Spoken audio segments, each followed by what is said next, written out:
Ibrahim, assalamu alaikum wa rahmatullahi wa barakatuh. Alaykoum salam wa rahmatullahi wa barakatuh. Donc, bienvenue sur le site Le Message de l'Islam et merci d'avoir répondu à l'invitation. Donc, nous sommes effectivement curieux d'en connaître plus à votre sujet et nous avons établi ce petit questionnaire en vous remerciant d'avance d'y répondre. Premièrement, donc, pouvez-vous vous présenter et nous raconter votre conversion à l'islam, mais surtout donc le parcours qui vous y a mené, les différentes questions que vous vous posiez avant de trouver des réponses en islam. Merci de votre invitation. Donc, je m'appelle Ibrahim Le Carpentier et auparavant c'était donc Michel Le Carpentier. Je me suis converti il y a environ 6 ans maintenant et cette conversion a été un très long parcours. Je ne peux pas raconter la totalité de ce parcours, sinon l'émission risque d'être trop longue et je vais essayer de diminuer un petit peu. Étant issu d'une famille française de souche et bien ancrée en Normandie, j'habitais devant une église, proche d'une église. Donc j'allais à l'école et à 7 ans, à peu près 6-7 ans, à un moment donné, j'avais vraiment l'envie de rencontrer la foi. Et je sentais en moi que la foi existait profondément. Donc parfois, en rentrant de l'école, avec les difficultés scolaires que je pouvais avoir, je n'étais pas un enfant modèle dans ce sens-là à l'école, et j'allais me recueillir à l'église. Dans cette église, à un moment donné, un après-midi, c'était pas la première fois que j'y allais, j'allais régulièrement, et un après-midi, j'ai senti comme une sorte de lumière qui m'a envahi, une sorte de... Comment expliquer? Quelque chose de très puissant, qui m'a fait croire, en fait, qui m'a fait penser à Dieu, mais Dieu d'une manière sincère et profonde. Et c'est à ce moment-là où j'ai ressenti on va appeler l'iman. L'iman, c'est la foi que l'on a en soi. Et de là, j'ai compris. J'ai dit, oh, Dieu existe. C'est sûr, Dieu existe. Dieu est quelque part. Il est là, il nous écoute, il est constamment avec nous. Et alors, donc, j'ai gardé ça secrètement pour moi. Ne sachant pas à qui le dire, étant timide, forcément, un enfant de 7 ans est toujours plus ou moins timide, surtout dans un petit village comme Normandie. Et donc, de ce fait-là, après coup, j'ai voulu y retourner. Je suis repassé plusieurs fois à l'église et toujours la même sensation. Et cette sensation-là, elle était différente, plus ou moins à chaque fois, suivant les circonstances. Je regardais les statues et les vitraux qui sont dans les églises, il y avait beaucoup de représentations. Et finalement, j'avais plus un peu peur de ces vitraux, de ces images, de ces statues qui ne m'appelaient pas à quelque chose. Donc je faisais abstraction. J'oubliais en quelque sorte ces statues pour me concentrer uniquement à Dieu. Donc ça, c'est un départ. J'explique ça de cette manière-là pour voir à peu près à la fin, au moment de ma conversion à l'islam, qui est la plus belle chose, évidemment, que j'ai pu faire jusque-là. Donc de ce fait-là, j'en ai parlé à un moment donné à ma mère, qui était très pieuse aussi, parce que dans les petits villages, on va tous à l'église, et elle en parle au curé. Le curé dit, oh mon petit Michel, ce serait quand même bien, peut-être que tu as la vocation pour devenir un prêtre. Bon, je n'ai pas trouvé d'objection, au contraire. Moi, c'était un honneur, c'était un plaisir d'être invité de cette manière-là. Et donc, je suis allé au séminaire. J'ai dit séminaire, poursuivre ses études. Et l'apparence que me donnaient les prêtres et les diacres et les enseignants-là m'ont quelque peu perturbé.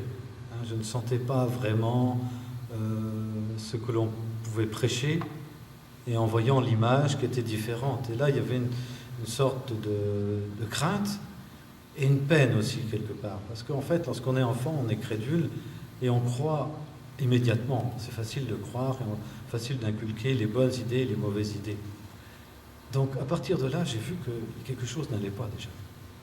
On prêche le bien, et à côté, on fait pas vraiment le bien, on fait plutôt quelque chose de mal ou dérangeant qui n'est pas propre à ce qui est écrit dans la Bible et dans les testaments, les différents testaments. Alors de là, j'ai commencé à me poser des questions, mais ce n'était pas évident, parce que étant fermé dans le séminaire, on a des obligations et des règles à suivre, et de là, il était difficile de pouvoir s'exprimer clairement. Donc, heureusement, un prêtre qui se trouvait dans un endroit reculé de la campagne, un chanoine, d'ailleurs c'était un chanoine, il s'appelait chanoine Pellier. Il était devenu mon confident.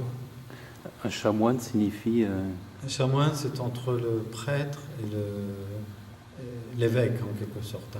Il est plus retranché, il a une plus grande connaissance dans la foi et il ne fait pas forcément les offices religieux à chaque fois. Et lui était mon confident. Il me dit, tu sais mon petit Michel, il me parlait beaucoup de la foi, des saints, et je me suis rendu compte que oui, il était vraiment agréable de l'écouter, il était plaisant. Il m'offrait donc des livres pour apporter des réponses à mes questions. Mais plus mes questions étaient précises, plus il était difficile de me répondre, donc il m'offrait davantage de livres. Et j'avais une lecture approfondie, énorme. Donc j'ai lu, je me suis documenté. Et dans des livres, je n'ai pas trouvé véritablement la réponse aux questions. On me dit à un moment donné, ça fait partie du mystère. Ah, mystère, oui, mais bon, je voudrais bien le percer, le secret du mystère. Et ça, je n'arrivais pas à comprendre, je n'arrivais pas à imaginer pourquoi on ne pouvait pas dire totalement la vérité. Donc là, ça a été déjà les premières questions qui m'ont obligé à voir un peu autre chose. Donc je me suis penché sur d'autres religions. Et parce que ces mystères, enfin, ils avaient attrait à des points quand même fondamentaux de la foi. Fondamentales, tout à fait. Oui. Tout à fait. Voilà. C'était des questions précises et qui étaient plutôt embarrassantes. On me dit, on te répondra plus tard, on te donnera une réponse plus tard. Et j'avais toujours pas la réponse. Plus tard, à 17 et 18 ans, j'avais toujours pas cette réponse. Donc j'ai fini par vouloir quitter ce milieu de séminariat orthodoxe, enfin dans l'orthodoxie même, quoi. Et de là, évidemment, c'était pas simple de quitter le séminaire, hein. C'était des pleurs et tout, personne ne pouvait comprendre, d'autant plus que dans la famille, on avait imaginé que je deviendrais un prêtre, donc c'était pas simple de pouvoir quitter ce milieu. En dehors de cela, heureusement, c'est que ce chanoine a aidé mon père à comprendre un peu la situation et m'a aidé à sortir du séminaire. Alors, après quelques pleurs, c'était la liberté. Mais une telle liberté que finalement, j'avais quand même cette avidité de connaître, d'avoir la réponse à mes questions et de connaître davantage cette foi religieuse. Et j'avais fait déjà abstraction de toute la présentation des prêtres et leur manière, leur comportement, qui j'avais déjà pardonné en quelque sorte, en disant que finalement ils n'étaient pas vraiment dans le vrai et que déjà il y avait une partie d'erreur de leur part. Et donc je suis rentré dans la vie active. Donc il a fallu reprendre mes études. Mes études, c'était pas facile, j'étais devenu pas un très bon élève, donc j'étais dans une période très transitoire. Et poursuivant à un moment donné dans une autre école, ma mère est décédée entre-temps, donc il y avait une perturbation, j'étais quelque peu instable. Mais la foi existant, et toujours la prière.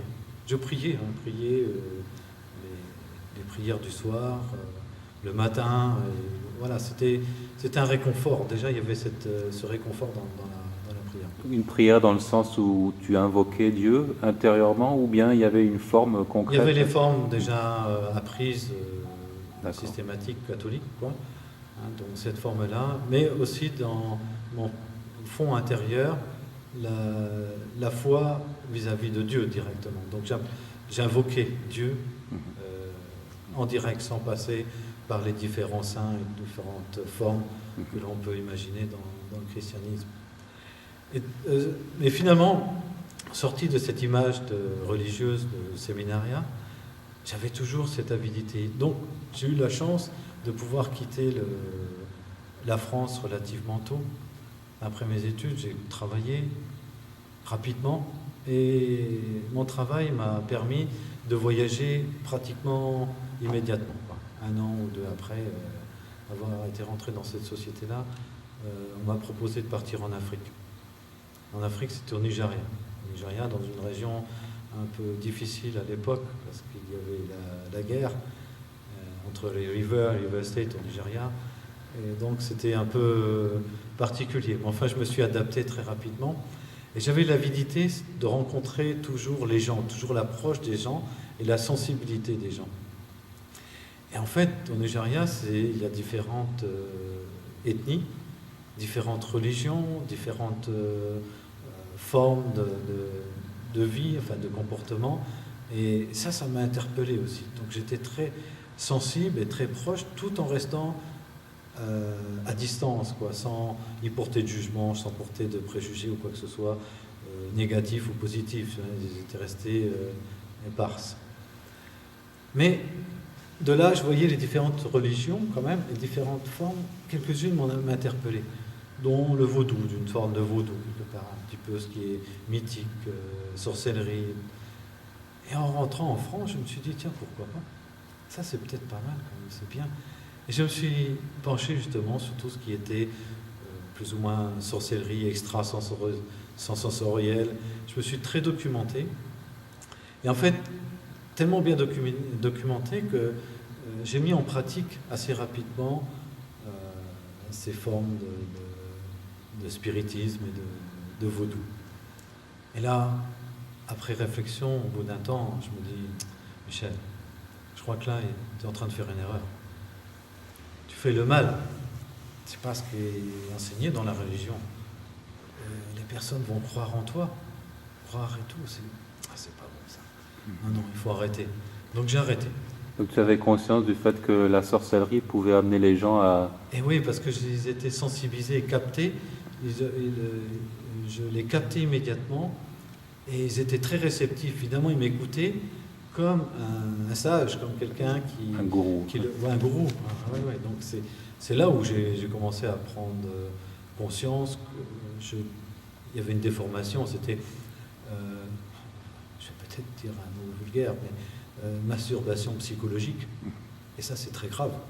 Très, très grave. Parce qu'en fait, on approche les gens de cette manière-là pour les emmener dans une autre direction, religieuse ou autre, qui peut parfois être très dangereuse, qui peuvent rentrer même dans certaines extrêmes et voire être très graves. Donc finalement, c'est sans cette manière de... Est-ce qu'il y avait un contact avec...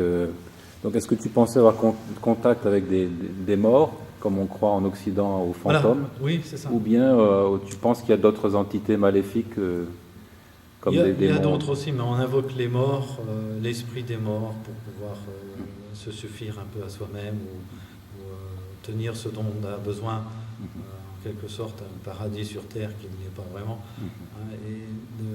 Voilà, c'est ces invocations sur des esprits, sur les esprits. Et donc là, il faut être très vigilant. Enfin, c'est après coup.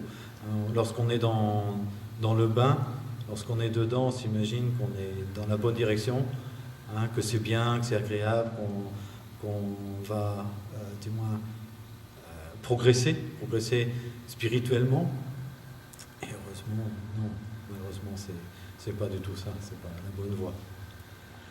Alors, au bout d'un temps, revenant encore en France régulièrement, tous les 4 ou 5 mois, à chaque fois, j'allais à Paris, dans des centres, dans des organismes prévus pour cela aussi, pour continuer à se documenter.